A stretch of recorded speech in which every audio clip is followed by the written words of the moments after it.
discussed it after the game, and a lot of players did too, just consistency and how you guys haven't been able to just get on track with that. At this point in the season, how do you feel that you guys can try to turn the corner and be a little more consistent? Yeah, I think it just comes with the history that we've had and knowing that we have the guys to do it. It's about going out there and proving it now and getting better at practice, getting better in the film room, getting extra time at the facility. But, I mean, talking with the guys throughout the building this week, I think guys are excited for the opportunity to go out there and prove that. But like I said, you got to go out there and do it. You can't just keep talking about it. You got to go out there and do it. And it starts with me and kind of has to feed through the entire team. What was the most frustrating part about that loss in Denver? For me, it was just getting the ball with 4 minutes left and not getting points and not getting a first down or really anything. Just being in those moments before, knowing how important it is to kind of get some momentum in your team by at least moving the ball a little bit and changing the field position, and not being able to do that was big. So that was the most disappointing part for me, because even though I didn't feel like we played to our best level, our best standard, there was still an opportunity to win the football game, and we weren't able to do that. In a lot of ways, it seems like maybe the offense is better this year than it was last year. Is it just a matter of just big plays and situational football? Yeah, I mean, I think I've preset for the last few years is like these games are a couple plays here and there. I mean, there's not a lot of times in this league where you're blowing teams out, and so it's just a couple plays here and there that you have to make. And we've been able to make those plays in these last few years, and we're not doing that this year. And now it's about giving ourselves more opportunities to make those plays, and then when we get those opportunities, going out there and doing it. And so I'm excited for it. We got a lot of good football teams coming up, starting off with the Colts. But it's a great opportunity to go out there and get our season turned around and get going in the right direction. Patrick, are you seeing common denominators in particular on some of the deep passes that you haven't connected on? Yeah, I'm just not making the throws is pretty much the biggest thing. Guys are getting open and giving me chances to make the plays down the field. I give them chances to make plays. And, I mean, if you look at the one to Taekwon later in the game, it wasn't necessarily the best thrown ball, but it gave him a chance. And I think that's something that I can learn from with guys like Xavier's early, is that it might not be the perfect pass that's going to be a touchdown and catch like that, but if I can throw the ball and just give him a chance to make a play, he'll make the play on it, and then he can make the play and score a touchdown from there. So being better there and giving guys chances usually works out. On that play in particular, the Xavier one, are you seeing the same angle he's running? Is he running where you fully anticipate him to go, or is that a little bit of just getting more and more on the same page? Yeah, I mean, the angle stuff is one thing. I think what I've learned from just playing for a while now is that those deep passes, like I said, those deep passes don't have to be perfect. You know, I think we always want to make the perfect throw, but if he wins like that, you can flatten his angle. You can throw the ball with more air underneath it, and then he can adjust, and that's why he is the player that he is. And so why not give him that opportunity and try to throw the ball perfectly down the field? And it looks awesome when it happens, but then obviously there's more misses than there is completions. And so if you look at the best deep ball throwers in the league and in the history of the NFL, they weren't always just these perfectly thrown balls, but they were giving guys chances, and they were going out there and making plays. When you look at this Colts defense that you have Lou Anarumo as a defense coordinator, does it look like what the Bengals used to try to do to you, or is it totally? They definitely do some of the stuff. I mean, that Coach Anarumo is a great defensive coordinator, a great coach, and he has his stuff. But I think what makes him such a great defensive coordinator is he kind of tailors his team, tailors his scheme to the team that he's playing with, and so he wants to go with their strengths, and so getting their guys in the best position to succeed. And even from some of the trades they made, they've adjusted their defense as well. And so I think that's something that makes him a great coach, is that he's not stuck in his ways of like how he calls the thing. He adjusts his scheme to the team that's around him, and obviously they've done a lot of great things this year. There's some numbers about your guys' success when you're under center. Do you have a preference? Do you care whether you're under center or shotgun or? Nah, my preference is to win. So whatever the way that happens, I'm good with. Patrick, you mentioned Anarumo. Is it difficult to prepare for a guy that is willing to change so much, specifically when they just added such a key player like Sauce? There's not a ton of film of his team with that player.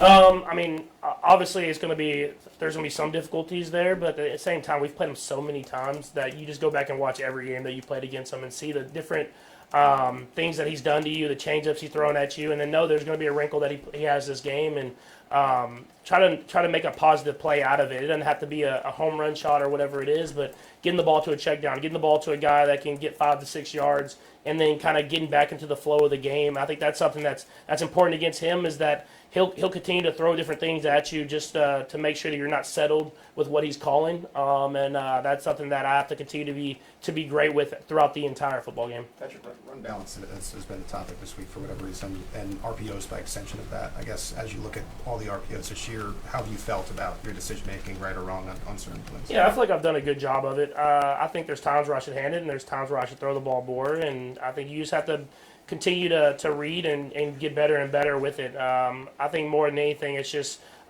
giving guys chances, either catching the ball or running the ball, even if the perfect look is not there. And so there's times where I might have thrown it, we got 5 or 6 yards, and that's a positive play, but you can hand the ball off and kind of keep defenses honest as well. And so that's stuff that I've worked with throughout my entire career, and it's something that's been huge in our offense for a long time. So I think for us, it's just continue to get better and better each and every game. When you look at the RPOs, following up on that, what's your process on that? How's it, the mechanics of it, as far as pre-snap reads, how much your decision is after the snap?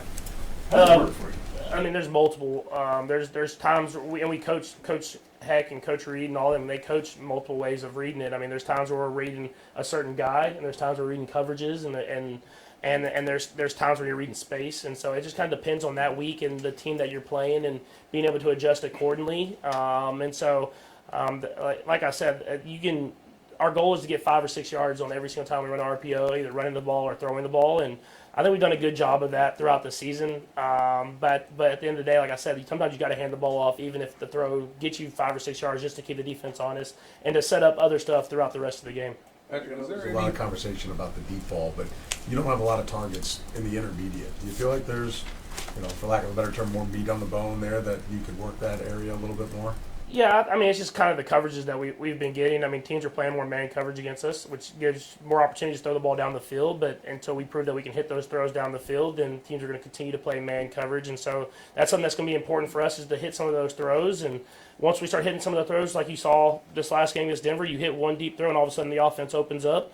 And then you're able to hit other throws as well. And so I think we've always done a really good job of being able to take what's there.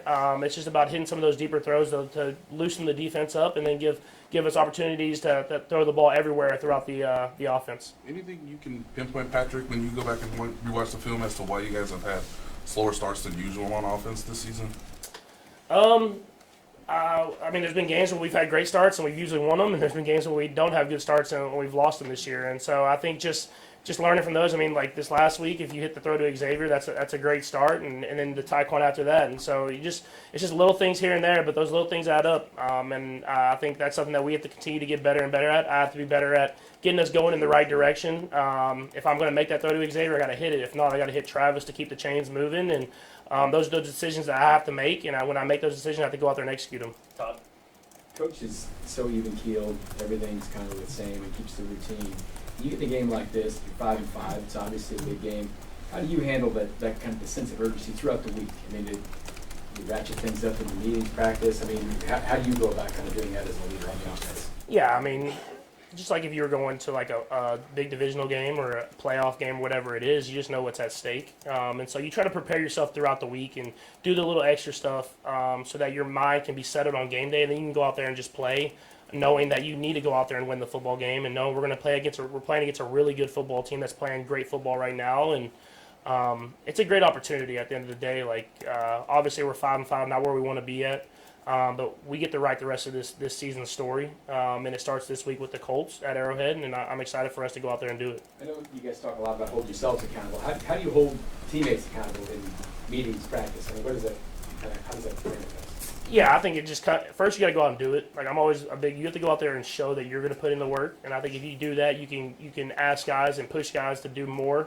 And we have a lot of great dudes in this locker room. And you can see that in their mindset and the way that they're walking around the building this week is that they're pushing themselves to be even better. Knowing that we're this close, you have to just continue to push yourself to kind of break through that barrier and get to where we want to be at as a football team. And I'm excited. Like I said, it's not where we want to be at, and it's been a rough kind of high-low season, but we get to write the rest of the story. So let's go out there and do it. Last two, Nate and then Matt. Go ahead, Nate.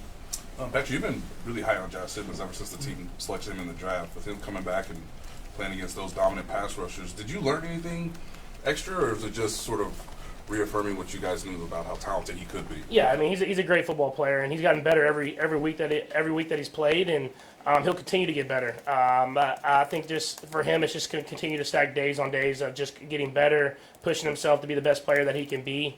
But like I said, like I since he stepped on, like you said, since OTAs when he got out there and the way he was rehabbing, the way he was getting back at it to training camp into the season, he's gotten better and better, and I think the sky's the limit. He's got to keep pushing to get even better. Matt? Based on how you described it and how, Andy talked on Monday about how teams are sometimes encouraging or at least allowing you to pass on the RPOs, how much of it is that decision is baked in even to the game plan, or it evolves as the game goes on, that those are good or B passes just the way that based on teams have played in the past or looks like they've shown or how they're playing that day?